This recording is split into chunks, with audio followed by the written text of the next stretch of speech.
La mañana del 17 de abril de 2014 comenzó como cualquier otra en la ciudad de Mendoza, Argentina. El aire fresco del otoño barría las calles mientras los comercios abrían sus puertas. En el centro financiero de la ciudad, el Banco Regional Andes Capital funcionaba a ritmo acelerado como todos los jueves. Sin embargo, para su presidente y dueño, Víctor Rafael Soria, aquel día sería el último que pisaría su oficina. Al menos como el hombre que todos conocían. Víctor era un personaje reconocido, empresario exitoso, filántropo ocasional y figura habitual en los eventos más exclusivos de la región. Dirigía su banco con autoridad, pero también con un magnetismo que generaba admiración entre sus empleados y confianza entre sus clientes. Era de esos hombres que parecían tenerlo todo bajo control. Por eso, cuando desapareció sin dejar rastro, nadie podía creerlo. Todo comenzó pasadas las 11 de la mañana, cuando su secretaria notó que no había llegado a la reunión programada con inversores chilenos. Era raro, pero no alarmante. A las 12, su asistente personal intentó llamarlo al celular y recibió solo el tono de apagado. A las 2 de la tarde, nadie en el banco había recibido noticia alguna de Víctor. Fue entonces cuando su chofer, un hombre de confianza que trabajaba con él desde hacía 8 años, confesó que no lo había recogido esa mañana. El señor me llamó anoche y me dijo que no lo buscara hoy, que iría por su cuenta, explicó, visiblemente nervioso. La familia fue contactada de inmediato. Su esposa, Claudia Montenegro, aseguró no haberlo visto desde la cena del día anterior. Según sus palabras, Víctor salió a caminar alrededor de las 22:30, como solía hacer para despejarse antes de dormir. Me dijo que necesitaba pensar y ya no regresó, explicó con la voz quebrada. Lo que en un principio se pensó como una posible escapada voluntaria, comenzó a tomar un cariz mucho más oscuro. La policía inició la investigación con rapidez, revisando cámaras de seguridad, testigos, registros telefónicos y transacciones bancarias. Pero lo más desconcertante fue que, después de aquella noche, no existió ningún movimiento más a nombre de Víctor Soria. Sus cuentas estaban intactas, su celular inactivo, su tarjeta de crédito sin uso. Ni siquiera su auto apareció. Era como si el hombre se hubiera desvanecido en el aire. Los días se volvieron semanas, y luego meses. El caso acaparó titulares en todo el país. Se tejieron teorías de todo tipo, desde un secuestro silencioso hasta una fuga planificada. Algunos hablaban de deudas ocultas, de enemigos del pasado, de traiciones dentro del propio banco. Otros pensaban que Víctor había descubierto algo demasiado grande y prefirió desaparecer. La investigación, sin pruebas concretas ni testigos confiables, fue archivada provisionalmente al cabo de 3 años. La familia se resistió a aceptarlo. Claudia contrató detectives privados, ofreció recompensas, buscó en cada rincón del país y del extranjero. Pero todo fue en vano. Incluso su hija mayor, Julieta, abandonó su carrera de arquitectura para dedicarse por completo a encontrar a su padre. Durante años, recorrió provincias, habló con médiums, se entrevistó con periodistas y ex empleados. Nada. Hasta que un día, 9 años después, el pasado regresó de una forma que nadie esperaba. En enero de 2023, un análisis genético solicitado por razones completamente distintas cambió todo el rumbo del caso. En un hospital de Neuquén, un hombre sin identidad que había sido atendido tras un accidente menor necesitaba una transfusión. Al no contar con documentos, el protocolo ordenó tomarle una muestra de ADN para registro sanitario. Ese dato fue cruzado, por error, con bases de datos abiertas sobre personas desaparecidas. Y fue entonces cuando saltó una coincidencia.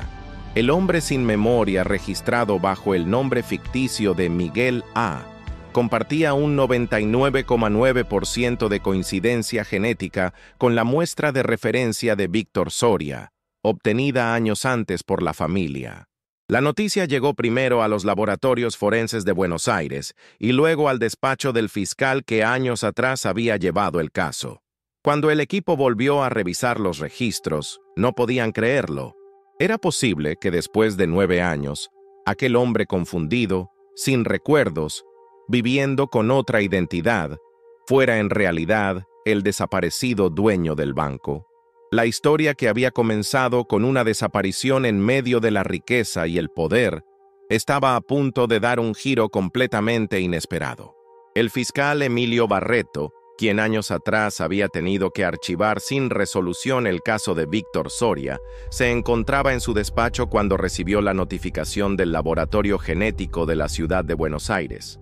Al principio pensó que se trataba de un error. Revisó el correo 3 veces, comparó los códigos, las fechas y volvió a leer con detenimiento la conclusión del informe. Compatibilidad genética del 99,9% con el perfil de Víctor Rafael Soria, desaparecido desde abril de 2014. Su corazón se aceleró. Inmediatamente ordenó que el equipo forense se contactara con el hospital de Neuquén y solicitó autorización para trasladar al paciente a Buenos Aires bajo estricta vigilancia. No podía descartarse aún la posibilidad de suplantación o manipulación de identidad, pero había demasiadas coincidencias que no podían ignorarse. El paciente, registrado como Miguel A., había ingresado al hospital por una caída accidental en la vía pública. Sufría de lagunas mentales severas, episodios de confusión, y no recordaba datos básicos de su pasado, ni siquiera su nombre real. Mientras se organizaba el traslado, la noticia llegó a Julieta Soria, la hija mayor de Víctor. Fue ella quien exigió que se hiciera pública la coincidencia genética. Si hay una posibilidad, por mínima que sea, quiero mirar a ese hombre a los ojos y saber si es mi papá, dijo ante los medios. Su madre, Claudia, en cambio, se mostró mucho más escéptica. Ya nos ilusionamos muchas veces antes. No quiero volver a caer, expresó con voz temblorosa. El traslado de Miguel A. fue discreto, pero no pudo evitar que algunos medios se enteraran y comenzaran a especular. En redes sociales se dispararon las teorías. Algunos lo daban por cierto, otros hablaban de conspiración o incluso de dobles, como si se tratara de una serie de ficción. Pero la realidad era mucho más humana y más cruda. Aquel hombre, de aproximadamente 65 años, tenía el rostro envejecido, el cabello canoso, las manos marcadas por el trabajo manual y una expresión constante de desconcierto. No parecía en absoluto el mismo magnate de los periódicos de 2014. Y sin embargo, cuando se observaron sus rasgos detenidamente, había algo en sus ojos, en la curva de la mandíbula, en su forma de mover las manos, que resultaba dolorosamente familiar. El reencuentro con su hija fue devastador. Julieta entró a la sala escoltada por médicos y psicólogos. Se detuvo a escasos pasos de él. El hombre la miró, con una mezcla de curiosidad y temor, como si intentara leer en su rostro alguna verdad escondida. Ella, por su parte, rompió en llanto casi al instante. «Papá», susurró. Él no respondió. Bajó la mirada. Murmuró: «No lo sé. No recuerdo». Las pruebas continuaron. Se repitieron análisis, se compararon huellas dactilares, registros dentales, viejas cicatrices. Todo coincidía. No había duda científica. El hombre que durante 9 años vivió bajo el nombre falso de Miguel A., trabajando como ayudante de ferretería en pequeños pueblos de la Patagonia, era efectivamente Víctor Rafael Soria, el hombre que una vez dirigió uno de los bancos regionales más importantes del país. El impacto fue inmediato. Los medios retomaron el caso con fuerza. Algunos lo celebraban como un milagro, otros como un misterio más inquietante que nunca. Cómo un hombre de tanto poder había terminado viviendo como un desconocido sin memoria en lugares tan remotos. ¿Qué le había ocurrido en aquella noche de abril de 2014? Víctor, o Miguel, no podía aportar respuestas claras. Los médicos diagnosticaron una amnesia disociativa severa, posiblemente causada por un trauma emocional intenso. Este tipo de condición, aunque rara, no era imposible. Podía ser el resultado de un secuestro, una agresión, o incluso una decisión voluntaria motivada por una crisis psicológica profunda. Lo cierto es que, en su mente, Los últimos 9 años eran un vacío. Apenas recordaba algunos fragmentos sueltos. El sonido del tren, una tormenta en una ruta desierta, el olor de la madera en un taller, nada más. Las autoridades reabrieron oficialmente el caso, ahora no como una desaparición, sino como un misterio de identidad y posible tentativa de homicidio o secuestro. Comenzaron a indagar qué pasó durante las primeras semanas de su desaparición. ¿Quién lo encontró? ¿Cómo llegó al sur del país? ¿Por qué nadie lo reconoció en tanto tiempo? Y entonces, una nueva pista apareció. Con la confirmación científica de la identidad de Víctor Soria, la atención del público giró rápidamente hacia las preguntas más inquietantes. ¿Qué le pasó exactamente? ¿Por qué desapareció sin dejar rastro? ¿Fue víctima de un crimen? ¿O, como algunos insinuaban, había huido voluntariamente? El fiscal Barreto, decidido a llegar al fondo del asunto, ordenó una revisión completa de todas las pruebas recabadas en 2014. Los documentos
contención emocional suficiente, algunos recuerdos podrían regresar de forma gradual. Sin embargo, también advirtieron que forzarlo podría causar retrocesos. A medida que los días pasaban, más testigos aparecían. Un carpintero de Villa La Angostura reconoció a Miguel A. como el ayudante que había contratado durante 2 años para trabajos menores. Era callado, pero trabajador. Siempre decía que no tenía familia, que venía del norte. Nunca pensé que pudiera ser alguien importante, relató. También surgieron pistas inquietantes. Llamadas sin registrar en una cabina de teléfono en Bariloche, cartas sin remitente que habían llegado a la antigua dirección de Víctor meses después de su desaparición, y una libreta encontrada entre sus pertenencias actuales con nombres y cifras que nadie había podido explicar aún. El caso volvió a generar división en la opinión pública. Mientras muchos consideraban que Víctor había sido víctima de una conspiración financiera o de un colapso mental, otros sostenían que su desaparición había sido planificada como una forma de evasión, quizás para escapar de responsabilidades legales o personales. Pero entre todas esas hipótesis, una nueva revelación estaba a punto de inclinar la balanza. Un ex empleado del banco, ya retirado, se presentó de forma anónima ante la justicia con un sobre repleto de documentos. Alegaba que, semanas antes de la desaparición de Víctor, había recibido órdenes para destruir una carpeta que contenía información confidencial sobre inversiones millonarias de origen dudoso. En ese mismo paquete, había una fotografía de Víctor con 3 hombres desconocidos en un aeropuerto privado. Al dorso de la foto, una frase escrita a mano: «Él ya no puede salir de esto». Esa prueba cambiaría por completo el rumbo de la investigación. La fotografía encontrada en el sobre entregado por el ex empleado del banco fue sometida a un análisis exhaustivo. En ella, Víctor Soria aparecía con una expresión seria, rodeado de 3 hombres no identificados, todos vestidos con trajes oscuros, en lo que parecía ser la pista de un aeropuerto privado. El detalle más inquietante no era solo la imagen en sí, sino la nota al reverso: «Él ya no puede salir de esto». Esa frase encendió las alarmas en la fiscalía. Hasta ese momento, la investigación giraba en torno a 2 hipótesis. O bien Víctor había sufrido un colapso mental y perdido la memoria tras un hecho traumático, o bien había desaparecido voluntariamente, huyendo de responsabilidades personales o empresariales. Pero la existencia de aquella imagen sugería una tercera posibilidad mucho más oscura: que hubiera sido víctima de una operación planificada por actores poderosos, posiblemente vinculados al lavado de dinero o corrupción financiera. El fiscal Barreto solicitó apoyo de la Unidad Federal de Delitos Económicos. En cuestión de días, lograron identificar a 2 de los 3 hombres que aparecían en la foto junto a Víctor. Uno de ellos era Hugo Sarmiento, un empresario con vínculos documentados con redes offshore en Uruguay y Panamá, que años atrás había sido investigado por lavado de dinero a través de bancos de fachada. El otro era Alberto Chain, un ex agente de inteligencia que figuraba como asesor en varias operaciones bancarias en América Latina. Ambos tenían antecedentes, ambos estaban vinculados al mundo financiero, y ambos habían desaparecido del radar poco después de la desaparición de Víctor en 2014. La tercera figura seguía sin ser identificada, pero el rostro comenzaba a ser reconocido por expertos en seguridad internacional como alguien presuntamente ligado a redes ilegales de financiación política. Lucía Paredes, la periodista, recibió esa información en exclusiva. Decidió no publicarla de inmediato. Algo le decía que lo que estaba investigando era más grande de lo que imaginaba. No era solo un caso de desaparición, era una red de corrupción transnacional. Si alguien hizo desaparecer a Víctor, no fue por motivos personales, fue para silenciarlo, comentó en privado a su editor. Julieta, por su parte, estaba cada vez más comprometida con descubrir la verdad. Aunque deseaba reencontrarse con su padre, también quería justicia. Había pasado su juventud buscándolo. No iba a permitir que, ahora que estaba de vuelta, todo quedara impune. Fue ella quien solicitó acceso a los archivos personales de Víctor que aún estaban en poder del banco. Contra todo pronóstico, encontró algo importante: un cuaderno viejo, guardado dentro de una caja de libros de derecho, con anotaciones hechas a mano y nombres que coincidían con los investigados. Las notas estaban escritas con lápiz, como si el autor no hubiese querido dejar rastro definitivo. Una de las páginas decía: «Si algo me pasa, busquen en la Terminal 2. Nunca debí aceptar ese acuerdo». Eso llevó al equipo de investigación hasta el aeropuerto provincial, donde hallaron registros antiguos de vuelos privados que nunca fueron cruzados con la investigación inicial. En uno de ellos, figuraba un vuelo no registrado oficialmente con destino a Paraguay el 18 de abril de 2014, un día después de la desaparición de Víctor.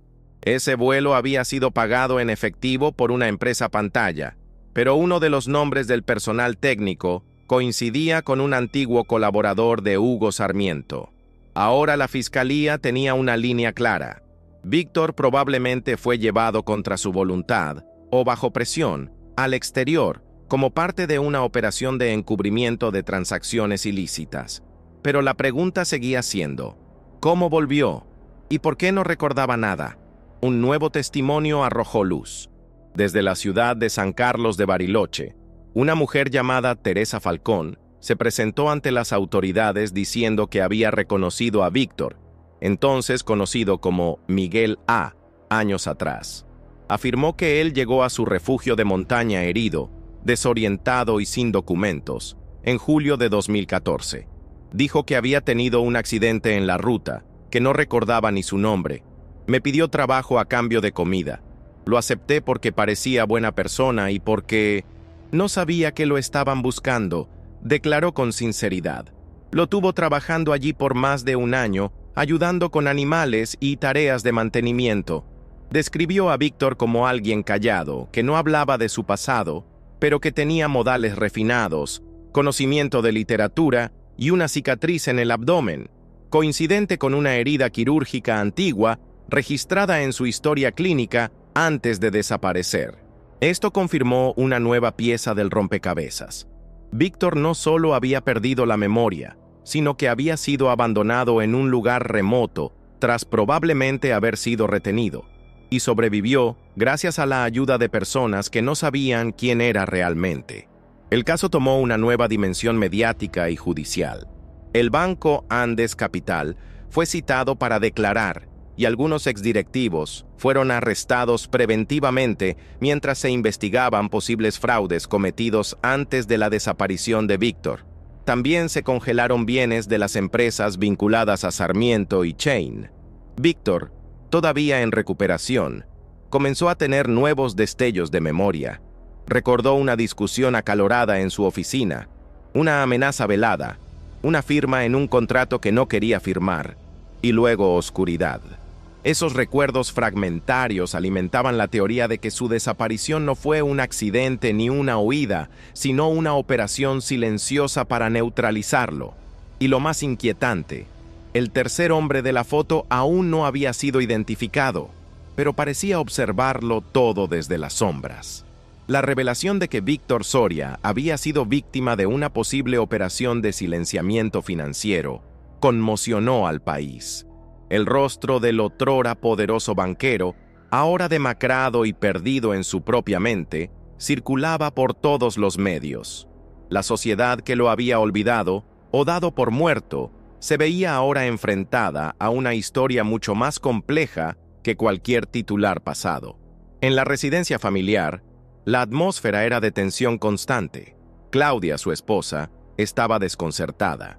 Su imagen pública comenzaba a deteriorarse, y las preguntas que antes había evitado responder con evasivas, ahora se hacían más insistentes.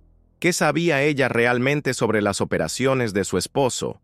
¿Por qué nunca denunció las sospechas sobre sus movimientos financieros antes de su desaparición? Durante una entrevista en vivo, la periodista le preguntó directamente si alguna vez sospechó que Víctor estaba involucrado con personas peligrosas. Claudia, visiblemente incómoda, respondió: Víctor era reservado, tenía secretos. Yo no sabía todo lo que hacía, pero lo amaba, y lo busqué todos estos años. Su declaración generó división en la opinión pública. Algunos la vieron como víctima del silencio de su esposo. Otros comenzaron a especular que podría haber sido cómplice, voluntaria o no, de los negocios oscuros de Víctor. Julieta, en cambio, ganaba respeto y admiración. Su tenacidad y compromiso la habían convertido en la voz de su padre. Era ella quien gestionaba las decisiones médicas, los contactos con los abogados, las entrevistas y cada paso en la reconstrucción de la identidad de su padre. En una conferencia de prensa improvisada, declaró con claridad: «Mi padre fue silenciado por algo que sabía, sobrevivió 9 años siendo nadie. No vamos a dejar que esta historia quede a medias, vamos a llegar hasta el final». Dentro del hospital, Víctor pasaba por una rutina constante de terapia cognitiva, ejercicios de memoria y reconstrucción de identidad. Aunque todavía no recordaba muchos aspectos de su pasado, comenzaba a hablar con más seguridad. Una tarde, mirando una antigua foto suya, mencionó el nombre Marcelo Villalba. Fue como una detonación silenciosa en el equipo médico. Nadie había mencionado ese nombre ante él. No existía en sus registros clínicos. Pero ese nombre sí estaba en la mira de la Fiscalía como posible cómplice de Sarmiento. El fiscal Barreto se reunió con Julieta en privado. Le pidió prudencia, pero también colaboración. Estaban reconstruyendo una red de transacciones ilegales que, según las nuevas pruebas, no solo involucraba al banco Andes Capital, sino también a empresas de fachada que operaban desde Paraguay, Uruguay y Panamá. Víctor, como presidente del banco, pudo haber descubierto estos movimientos, o quizás fue obligado a encubrirlos. En ambos casos, representaba un riesgo. Una de las consecuencias inmediatas fue la reapertura del caso contra el Consejo Administrativo del banco. Varios de sus miembros originales fueron llamados a declarar. 2 se negaron a responder. 1, bajo presión, admitió que poco antes de la desaparición de Víctor, se les ordenó limpiar una sala de reuniones que había sido utilizada para encuentros confidenciales con inversionistas extranjeros. La sala estaba equipada con dispositivos de grabación y protección sonora, lo que sugería la naturaleza sensible de las conversaciones. Mientras tanto, en la opinión pública, las redes sociales servían. Muchos comenzaban a ver a Víctor no como un empresario que abandonó a su familia, sino como un sobreviviente de una estructura corrupta. Se organizaban debates, podcasts, hilos de Twitter con teorías. El caso se convirtió en documental, en serie en producción y en tema de conversación en universidades de derecho y facultades de periodismo. En lo íntimo, sin embargo, la situación era mucho más frágil. Víctor, aunque más lúcido, seguía atrapado entre el pasado que olvidaba y el presente que lo confundía. En una de sus sesiones, preguntó si tenía más hijos. Al recibir la respuesta, solo Julieta, bajó la cabeza, avergonzado. «Siento como si hubiera vivido la vida de otro hombre», dijo. Su terapeuta le explicó que era normal, que el trauma y el tiempo podían distorsionar la percepción del yo, pero esa sensación de ajenidad no desaparecía. Por su parte, Julieta intentaba mantenerse fuerte, pero comenzaba a sentir el peso emocional de la exposición mediática y judicial. Una noche, al salir del hospital, fue abordada por una mujer de unos 50 años. Llevaba gafas oscuras y una carpeta. «Hay algo que usted debe saber. No todo lo que su padre hacía era limpio, pero tampoco todo fue culpa suya», le dijo antes de desaparecer entre la gente. En la carpeta había copias de correos electrónicos de 2013, donde se discutían reuniones en Brasil con intermediarios que prometían multiplicar inversiones a cambio de protección política. Los correos no estaban firmados, pero uno de ellos hacía referencia directa a la Operación Villalba. Ese nombre volvía a aparecer. ¿Era Marcelo Villalba el tercero en la foto? ¿Era él quien había amenazado a Víctor? ¿Era la pieza central que faltaba? La Fiscalía redobló esfuerzos. Mientras las autoridades buscaban a Villalba, de quien no se sabía nada desde 2015, la prensa comenzó a presionar por una entrevista exclusiva con Víctor. Aunque su familia se negó, se filtraron algunas frases que generaron aún más expectativa. «Me usaron. Me hicieron firmar cosas que no entendía. Me dijeron que si hablaba, desaparecería». Era la primera vez que Víctor sugería que había sido amenazado directamente. La investigación ya no era solo sobre su desaparición, sino sobre una red de extorsión y lavado con conexiones internacionales. Y mientras todo esto ocurría, en una vieja bodega de archivos del banco, un joven empleado encontraba algo que haría tambalear todo lo conocido: una grabación de audio guardada en un dispositivo antiguo, marcada con el nombre de uno de los hombres de la foto. El descubrimiento de la grabación en la antigua bodega del Banco Andes Capital marcó un nuevo punto de inflexión en el caso.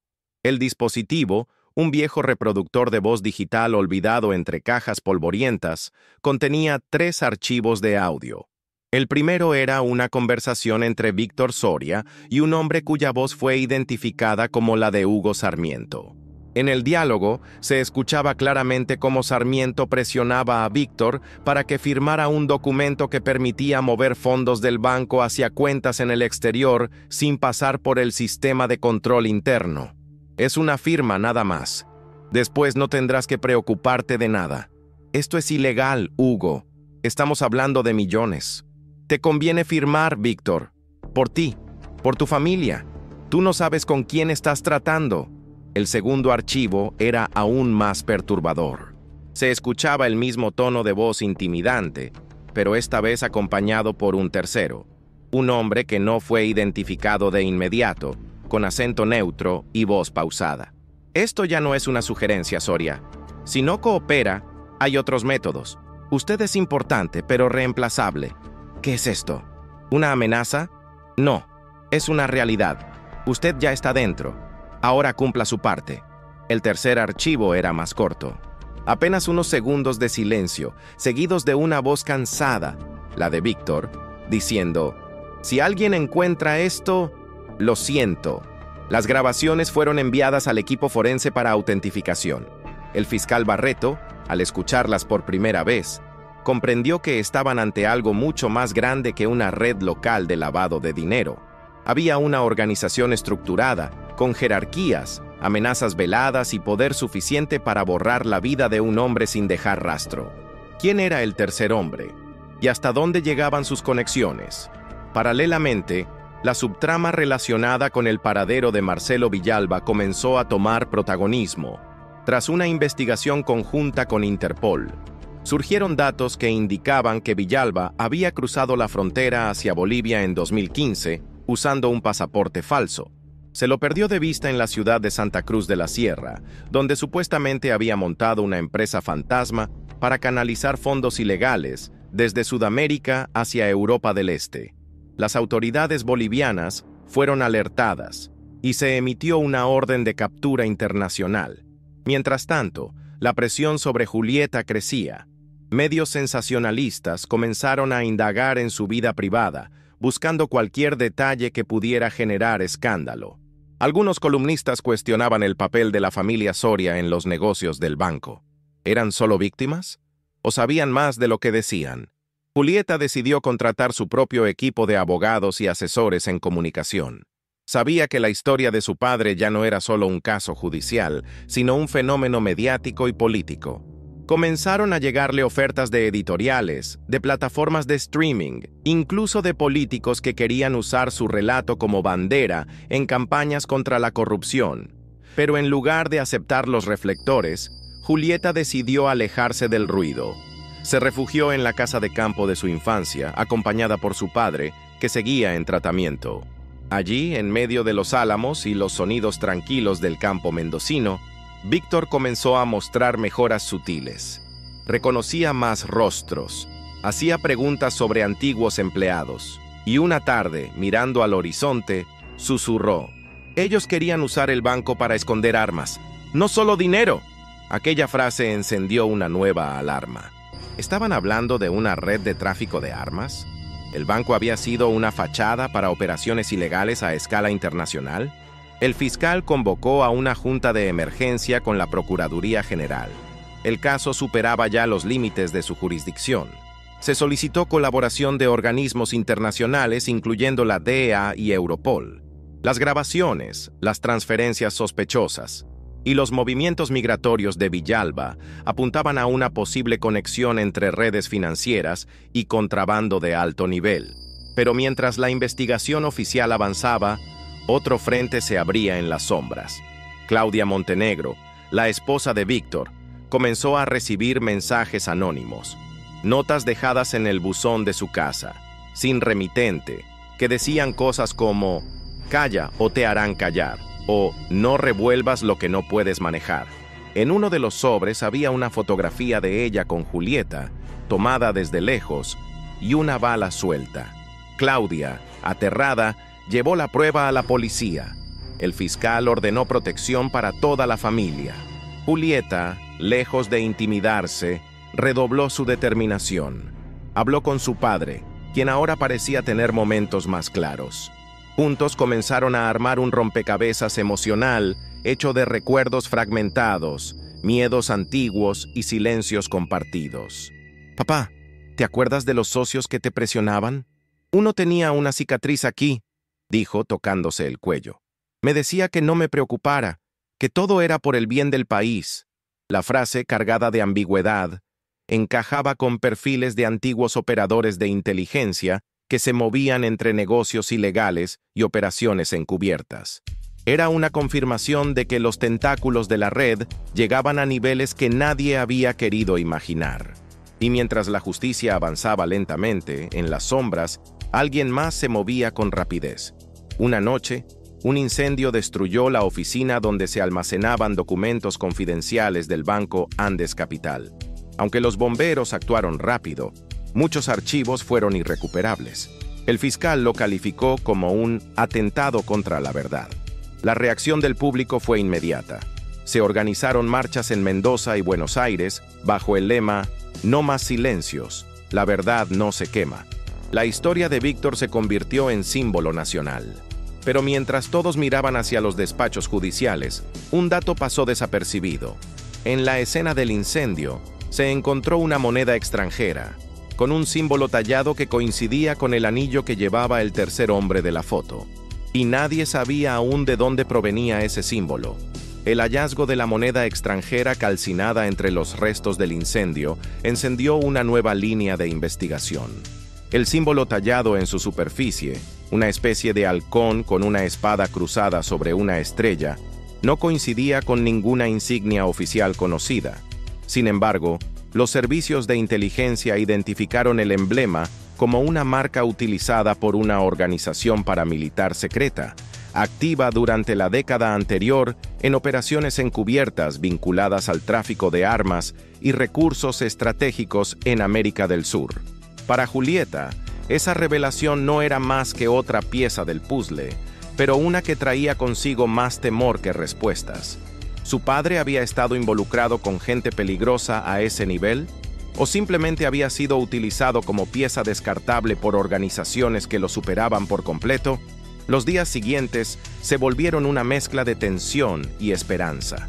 Víctor, todavía frágil, había comenzado a tener sueños que lo despertaban en medio de la noche, pesadillas, voces sin rostro, imágenes que se desvanecían al abrir los ojos. En una de esas noches, mientras su hija lo acompañaba, pronunció sin darse cuenta una frase que ella grabó en su celular. No tenían rostro, pero tenían mi firma. Yo la puse, yo. La frase dejó a Julieta congelada.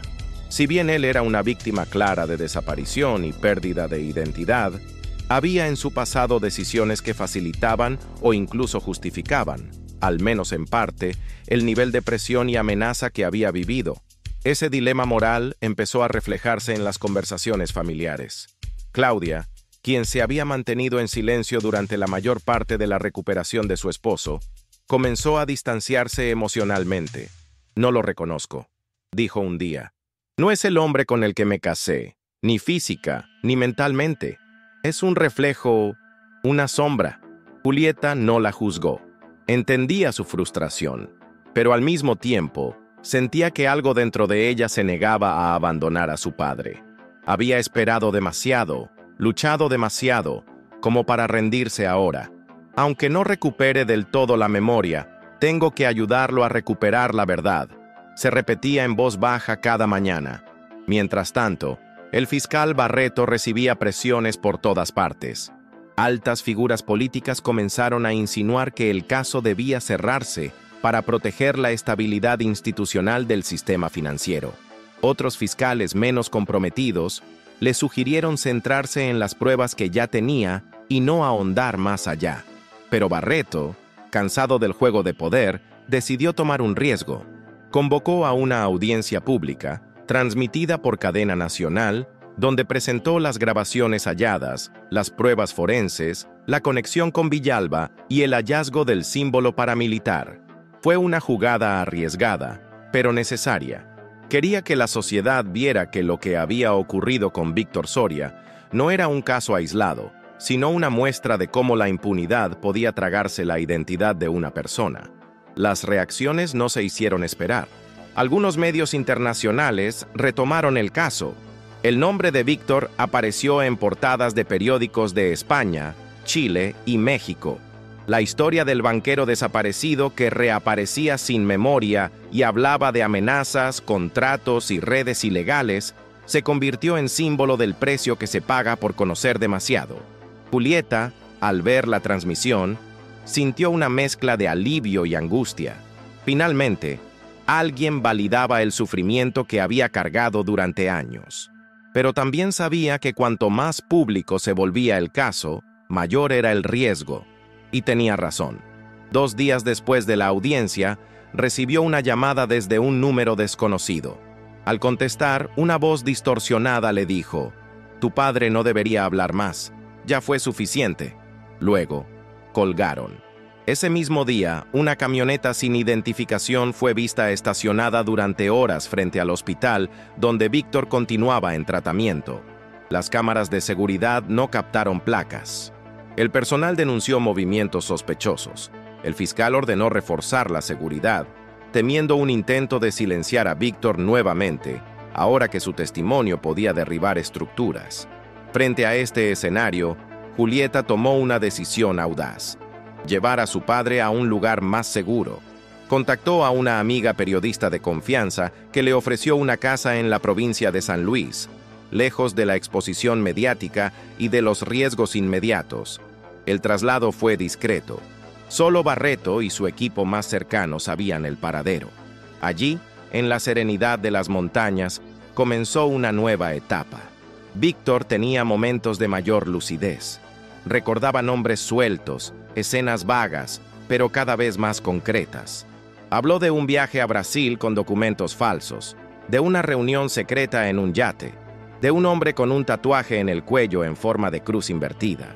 También recordó algo que había olvidado: un correo electrónico que él mismo había enviado a un servidor seguro antes de desaparecer, con información confidencial de las operaciones que ahora investigaba la Fiscalía.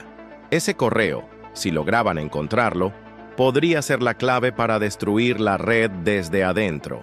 Julieta, armada con una nueva determinación, se conectó a los antiguos dispositivos de su padre que aún guardaban copias de seguridad. Con la ayuda de un experto en informática forense, logró acceder a una carpeta encriptada con fecha de abril de 2014. El nombre del archivo era Halcón Caído, y al abrirlo, comprendieron que estaban frente a algo tan poderoso como peligroso: nombres, transferencias, ubicaciones de depósitos, empresas de fachada, políticos y empresarios de primer nivel involucrados en operaciones ilegales durante más de una década. Lo que comenzó como una desaparición se transformaba ahora en una cuenta regresiva, porque quienes controlaban el pasado aún estaban ahí, observando, esperando. El archivo llamado Halcón Caído resultó ser una bomba de tiempo. En su interior, decenas de documentos confidenciales detallaban una compleja red de operaciones internacionales que usaban bancos, empresas fachada, fundaciones benéficas e incluso ONGs como vías para el lavado de dinero y financiamiento ilegal de actividades de alto riesgo, entre ellas el contrabando de armas, desestabilización de gobiernos y tráfico de información sensible. Y lo más estremecedor, muchas de esas operaciones estaban aún activas. Julieta y el especialista en informática pasaron 3 días revisando, clasificando y almacenando en duplicado toda la información. Temían que cualquier intento de entrega directa a la Fiscalía pudiera terminar interceptado. Desde el incendio en los archivos del banco, nada podía darse por seguro. Decidieron dividir el contenido. Una copia encriptada fue enviada a un servidor en el extranjero y otra, impresa, fue guardada en una caja de seguridad bancaria bajo un nombre falso. Víctor, aunque con secuelas mentales evidentes, reconoció algunos de los nombres que aparecían en los informes. Uno de ellos en particular lo perturbó profundamente: Fundación Selene, una organización supuestamente dedicada a la ayuda humanitaria en zonas de conflicto, con sede en Paraguay. Según los documentos, esta entidad había recibido más de $25 millones en donaciones desde cuentas controladas por la red de Villalba, Sarmiento y otros socios sin rostro. Víctor recordó vagamente una reunión en la que fue obligado a firmar una autorización de transferencia destinada a esa misma fundación. Dijeron que era una ayuda a refugiados, que me beneficiaría con exención impositiva. Mentían, murmuró mientras sostenía la hoja temblando. Julieta comprendía que estaban ante una maquinaria que aún seguía activa. Una red que no dudaba en matar, desaparecer o destruir para proteger sus intereses. El nombre de su padre seguía siendo peligroso. Por eso, decidió contactar nuevamente al fiscal Barreto y ofrecerle una muestra del archivo. En una reunión secreta, le entregó 5 documentos clave y le explicó la existencia del resto de la información. Pero dejó claro, no los compartiría todos hasta que estuviera segura de que Víctor estaba fuera de peligro.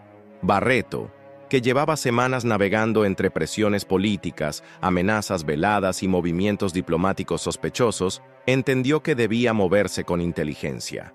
Citó a una reunión extraordinaria con representantes de organismos internacionales, Interpol, Europol y la Oficina de Delitos Financieros Transnacionales, y compartió los documentos bajo cláusula de confidencialidad. La magnitud de lo que estaban viendo superaba cualquier caso anterior en Argentina. Mientras tanto, en la oscuridad, aquellos que antes actuaban desde las sombras empezaban a desesperarse. El misterioso tercer hombre de la foto, aún no identificado oficialmente, volvió a aparecer. Esta vez, en una secuencia de imágenes de cámaras de seguridad cerca del domicilio de Claudia, la esposa de Víctor. La figura borrosa, con una chaqueta larga y sombrero, permaneció media hora estacionado en un vehículo negro sin placas. Luego desapareció. No se registró ninguna acción. Pero el mensaje estaba claro.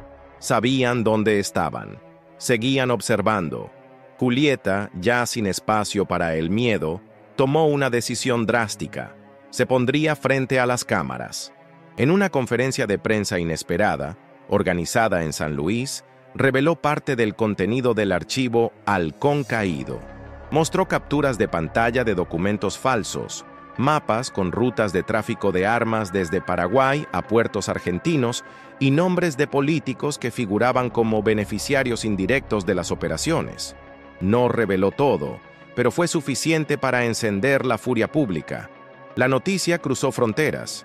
Medios de Brasil, Colombia, Chile y España replicaron la historia. El hashtag #HalcónCaído se volvió tendencia mundial. Y con él, el nombre de Víctor Soria resurgió como símbolo no solo de víctima, sino también de testigo clave de una red criminal continental. Pero con la exposición, vino el golpe. Esa misma noche, la casa en San Luis fue violentada. Víctor y Julieta no estaban allí, pues se habían trasladado por seguridad a otro punto aún más alejado. Pero el atentado dejó una advertencia brutal: paredes quemadas, cristales rotos y sobre la mesa del comedor un mensaje escrito con pintura roja. Si sigues, él desaparece otra vez, esta vez para siempre. El fiscal ordenó intervención total. Víctor fue trasladado bajo identidad protegida. Julieta recibió escolta federal y un grupo de fiscales internacionales aterrizó en Buenos Aires para coordinar el armado de un caso que ahora se consideraba de alto riesgo geopolítico. Sin embargo, no todo estaba perdido. Uno de los documentos más importantes del archivo contenía una lista de códigos numéricos que, al ser decodificados, revelaron rutas de vuelos ilegales usados por la red. En varios de esos registros figuraba un nombre clave: El Peregrino. un alias que, según inteligencia, era utilizado por el tercer hombre de la foto. Finalmente, y gracias a una filtración de Interpol, se logró dar con su verdadera identidad. Eduardo Lamas, exmilitar argentino, desaparecido oficialmente en 2001 tras una operación fallida en la Triple Frontera. Desde entonces, había operado bajo múltiples identidades y se le vinculaba con redes internacionales de contrabando y contraterrorismo encubierto. Eduardo Lamas no era un fantasma, era un profesional del sigilo, un depredador sin ideología, y ahora estaba en alerta. El fiscal Barreto, al conocer esta información, emitió una orden de captura internacional, pero sabía que con hombres como Lamas no bastaban las órdenes, se necesitaban aliados, recursos y sobre todo tiempo que no tenían. Mientras tanto, en un centro médico resguardado por fuerzas federales, Víctor Soria dibujaba en una hoja lo que parecía ser el mapa de un hangar. Ahí me escondieron, antes de llevarme a Chile, dijo de pronto.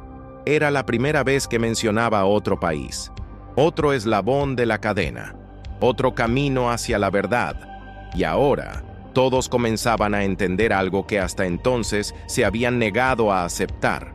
Esto no era solo una desaparición, era una guerra silenciosa. Una guerra por la memoria, por la verdad, por el alma de un hombre que se atrevió a recordar. La declaración de Víctor sobre un hangar en Chile se convirtió en la pieza más reciente del rompecabezas. Un equipo de fiscales argentinos, en conjunto con autoridades chilenas, rastreó viejos registros de vuelos privados que cruzaron la frontera entre abril y junio de 2014. La búsqueda llevó hasta un aeropuerto en Osorno, una ciudad del sur chileno, donde una propiedad abandonada servía antiguamente como terminal de carga. Allí, según antiguos empleados, se operaban vuelos nocturnos no registrados oficialmente, la mayoría pagados en efectivo por empresas desconocidas. Uno de esos trabajadores, hoy jubilado, recordó a un hombre callado, como si tuviera miedo, con una mirada que no miraba a nadie. Lo acompañaban dos figuras trajeadas que no permitían preguntas. El testimonio fue corroborado por un libro de mantenimiento donde, entre manchas de aceite y anotaciones ilegibles, aparecía el nombre Miguel A., el alias que Víctor había usado durante años mientras vivía confundido en Bariloche.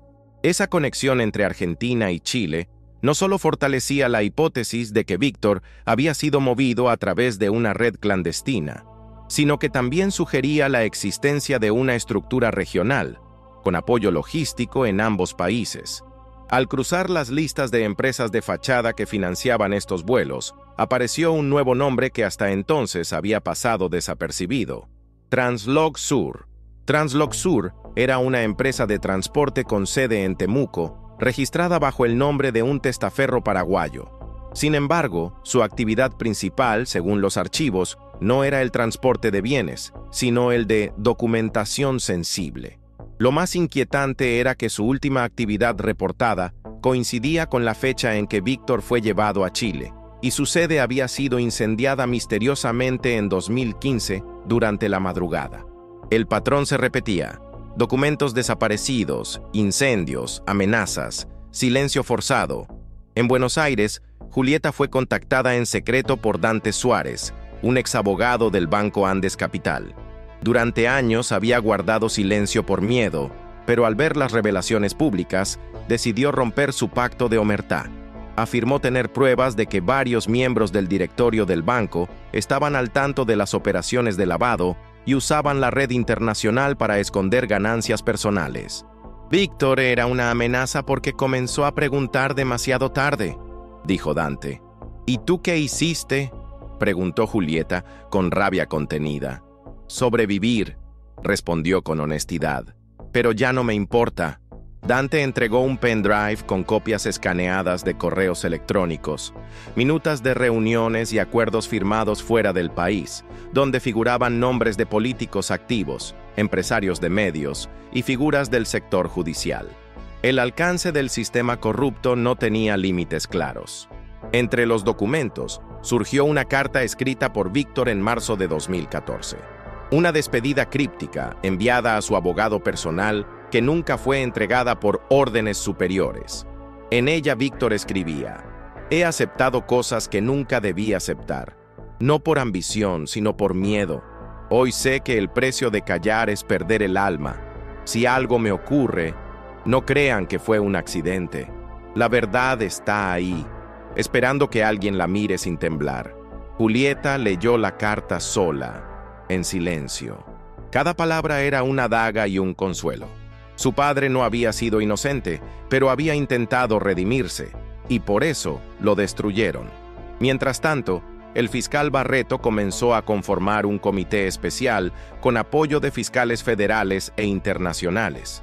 El caso ya no era una causa nacional, era una trama de crimen organizado multinacional.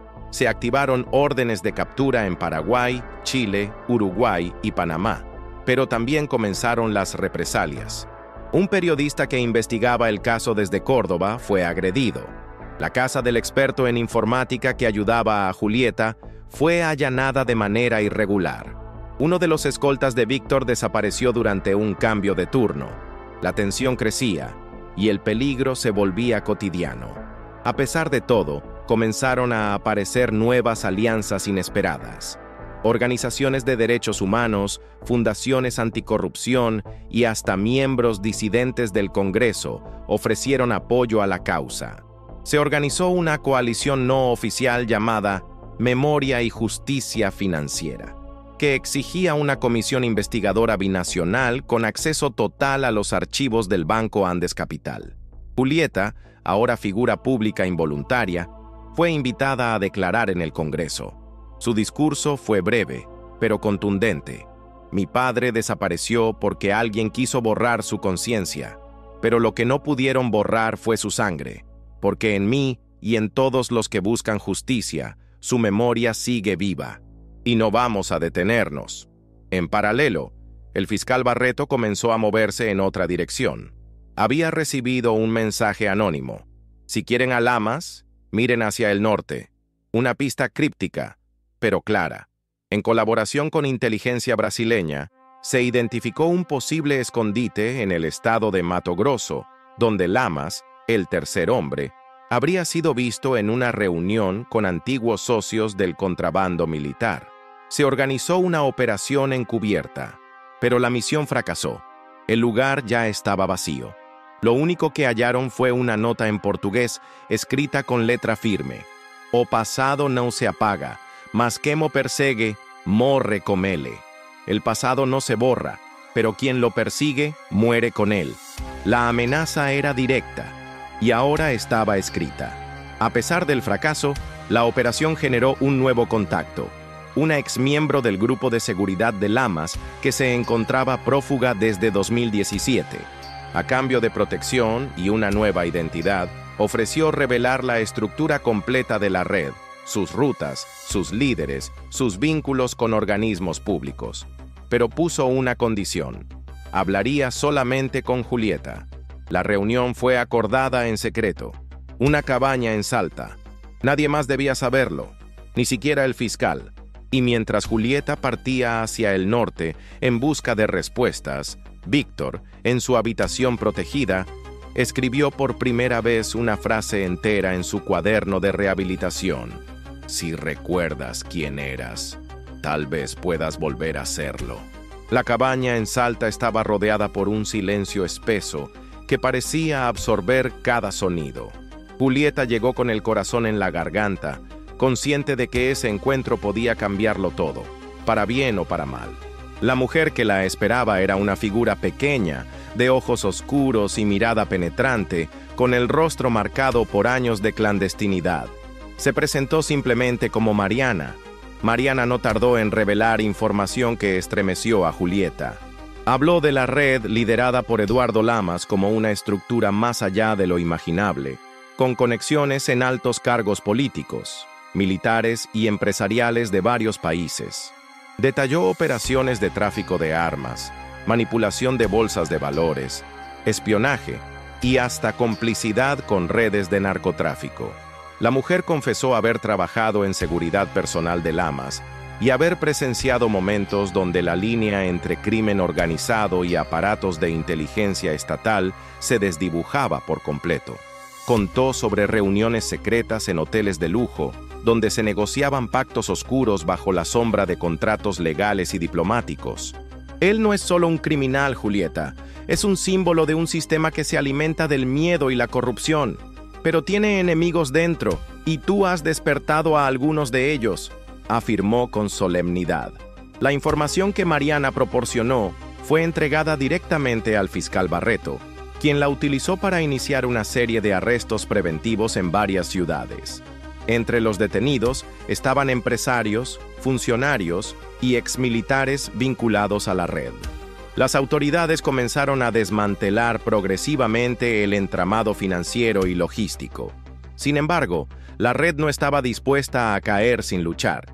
Se registraron amenazas más directas, bombas incendiarias en sedes bancarias, ataques cibernéticos masivos contra agencias gubernamentales y un aumento en la vigilancia ilegal sobre familiares y colaboradores de Víctor y Julieta. En medio de esta tormenta, Víctor experimentaba un momento de lucidez extraordinario. Durante una sesión con su terapeuta, recordó detalles que podrían ser la clave para localizar un depósito clave de armas y documentos falsos. Sus manos temblorosas trazaron en una pizarra esquemas con nombres de lugares, códigos y fechas que solo alguien con su pasado podría conocer. Si pudiéramos encontrar el almacén en Puerto San Martín, sería la prueba final, dijo con voz firme. Esa pista llevó a un operativo conjunto entre fuerzas federales y unidades especializadas en contrabando. Tras días de vigilancia y preparación, se realizó un allanamiento sorpresa en el puerto, donde encontraron toneladas de armas, documentos falsificados y registros que vinculaban a los líderes de la red con funcionarios públicos. La noticia sacudió al país. El gobierno, presionado por la opinión pública, lanzó una comisión investigadora para supervisar el caso y prometió reformas profundas en la regulación financiera y judicial. Pero el desenlace estaba lejos de ser pacífico. En un momento clave, Julieta recibió un mensaje urgente. Víctor había sufrido un colapso. El estrés y la presión habían hecho que su estado mental empeorara. Fue trasladado a cuidados intensivos mientras su hija y el equipo médico luchaban por estabilizarlo. En ese hospital, mientras las cámaras estaban prohibidas, un grupo selecto de investigadores y familiares aguardaba expectante. Julieta, con lágrimas contenidas, habló con su padre en voz baja. «Papá, todo esto es por ti, por la verdad, por la justicia». Víctor la miró fijamente, como si por primera vez entendiera la magnitud de lo ocurrido, y con un esfuerzo sobrehumano susurró: «Gracias por no rendirte». En los días siguientes, las investigaciones continuaron arrojando luz sobre la red. Testimonios clave, documentos recuperados y confesiones de exmiembros permitieron reconstruir la verdad completa.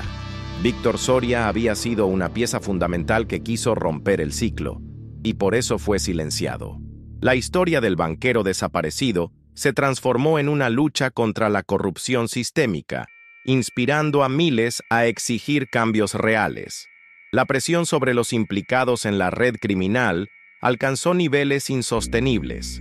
Las órdenes de arresto, los allanamientos y las filtraciones desgarraban el entramado que durante años había permanecido oculto. Pero no todos estaban dispuestos a entregarse sin pelear. Eduardo Lamas, el peregrino, desapareció nuevamente, esta vez dejando tras de sí un rastro de pistas falsas y mensajes encriptados. Sin embargo, sus movimientos eran vigilados por inteligencia conjunta. El juego de gato y ratón se intensificó. Julieta, convertida en una figura pública y símbolo de la lucha contra la corrupción, recibió amenazas constantes, pero también apoyo incondicional de activistas, periodistas y ciudadanos que veían en ella la esperanza de un cambio verdadero. El fiscal Barreto decidió dar un paso crucial: convocar una audiencia judicial en la que se enfrentarían las pruebas irrefutables contra los acusados y se revelarían los testimonios de los colaboradores arrepentidos. La sala estaba repleta. La tensión se palpaba en el aire. Entre los presentes, familiares de las víctimas, representantes del gobierno, medios nacionales e internacionales y los principales acusados, custodiados por fuerzas especiales. Uno a uno, los testigos declararon. Dante Suárez, el exabogado, detalló las maniobras ilegales. Mariana, la exguardia de Lamas, relató con detalle la estructura de la red y la implicación de sus líderes. Víctor, con la fuerza que le quedaba, hizo una declaración grabada que estremeció a todos, narrando su secuestro, la presión que sufrió y la corrupción que descubrió. Los acusados intentaron defenderse, negaron todo y acusaron a Víctor y su familia de conspirar para destruirlos. Pero la evidencia era irrefutable. La audiencia terminó con una declaración solemne del juez, quien ordenó la prisión preventiva de todos los implicados y dispuso medidas para proteger a las víctimas y testigos. Pero la historia no terminó allí. Mientras se celebraba la justicia, en una sala oculta, un grupo de hombres discutía planes para recuperar el poder perdido. Sabían que la red era solo una parte de un sistema mucho más amplio y que la batalla estaba lejos de terminar. Julieta, desde su refugio seguro, recibió la noticia del fallo judicial con lágrimas de alivio y esperanza, pero también comprendió que debía estar preparada para lo que viniera. Víctor, aunque aún con dificultades, mostraba señales de mejoría. Su memoria regresaba poco a poco, y con ella, la esperanza de reconstruir no solo su historia, sino la de un país que había sufrido en silencio. El aire en la ciudad estaba cargado de una mezcla de esperanza y miedo. Las noticias sobre el juicio, las detenciones y las revelaciones sacudían a la sociedad, pero también despertaban resistencias ocultas. En el trasfondo, fuerzas que hasta entonces parecían inalcanzables comenzaban a moverse con rapidez. Víctor Soria, en un hospital con estricta custodia, atravesaba días difíciles. Su cuerpo debilitado respondía lentamente a los tratamientos, pero su mente empezaba a conectar fragmentos olvidados. En sus momentos de lucidez, dibujaba en un cuaderno notas, mapas y nombres que podían ser la clave para acabar con la red de corrupción que lo había destruido. Julieta, ahora su principal sostén, se mantenía a su lado con determinación. Había dejado atrás la vida que conocía para convertirse en guardiana de una verdad que amenazaba con derrumbar viejas estructuras. Mientras tanto, fuera del hospital, el fiscal Barreto coordinaba las últimas etapas de la investigación. Sabía que el desenlace se acercaba y que cualquier error podía costarles la vida a muchos de los implicados y testigos. Las autoridades lanzaron una operación coordinada en varios países para capturar a los últimos prófugos, entre ellos Eduardo Lamas. A través de inteligencia compartida se rastreó su ubicación en un complejo aislado en la selva amazónica, donde se escondía junto con colaboradores claves. La operación fue riesgosa y secreta. Equipos especializados en combate en selva y negociación internacional participaron. Tras horas de tensión, se logró capturar a Lamas, quien fue trasladado bajo custodia máxima para enfrentar la justicia. Al mismo tiempo, en Buenos Aires, la audiencia final del caso comenzó. Julieta fue invitada a declarar ante el Tribunal Supremo, donde su testimonio y la evidencia recopilada serían evaluados para dictar sentencia. Su declaración fue un llamado a la justicia y a la transparencia. Habló con voz firme y clara, describiendo no solo los hechos, sino el impacto humano detrás de la corrupción y el poder desmedido. La sociedad estuvo atenta y millones siguieron el proceso en vivo. Era el momento en que la verdad, después de años de silencio, se hacía audible. Finalmente, el juez anunció la resolución. Se ordenó la condena de los principales responsables y se establecieron reformas para prevenir que casos similares ocurrieran en el futuro. La historia de Víctor Soria y su familia, marcada por el dolor y la lucha, se convirtió en un símbolo de resistencia y esperanza para una nación que exigía cambios reales. El Tribunal Supremo se convirtió en el escenario donde se dio la batalla final entre la justicia y la corrupción. La tensión era palpable y cada palabra, cada prueba presentada, acercaba a los presentes a una verdad largamente ocultada. Víctor, aunque aún frágil, estuvo presente en la sala, su mirada fija en los acusados, quienes intentaban resistir la condena con argumentos vacíos y negaciones desesperadas. Julieta, con el corazón en la garganta, escuchaba cada testimonio, cada evidencia, consciente de que ese momento podía definir el destino de su familia y de tantos otros afectados por la red criminal. Cuando el juez anunció la sentencia, el silencio se apoderó del lugar. La condena fue ejemplar: años de prisión para los líderes de la organización, decomiso de bienes y la implementación de mecanismos para evitar la repetición de tales crímenes. La justicia había hablado, pero más allá de la sentencia, lo que realmente emocionó a todos fue el reconocimiento público del valor de Víctor y su familia, quienes, a pesar de la adversidad, nunca desistieron de la verdad. Su lucha no solo destapó una red de corrupción y crimen, sino que inspiró un cambio cultural, un despertar colectivo que resonaría por años. La historia de Víctor Soria es un testimonio de resiliencia, valentía y la importancia de no rendirse ante la injusticia. Su desaparición y posterior regreso sin memoria simbolizan las heridas profundas que la corrupción puede causar en la sociedad y en el individuo. Pero también muestran que, con determinación y apoyo, es posible reconstruir la verdad y abrir camino hacia un futuro más justo. Julieta, ahora una activista comprometida, continúa trabajando para fortalecer las instituciones y evitar que otros sufran lo mismo que su padre. Víctor, aunque marcado por la experiencia, busca poco a poco recuperar su vida y reconciliarse con su pasado.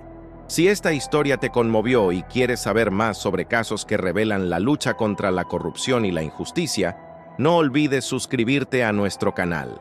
Dale like y comparte este video para que más personas conozcan la verdad detrás de los hechos. Y si quieres seguir acompañándonos en esta búsqueda de justicia, no te pierdas nuestro próximo video, donde exploraremos otro caso impactante que cambiará tu forma de ver el mundo. Gracias por estar aquí y hasta la próxima.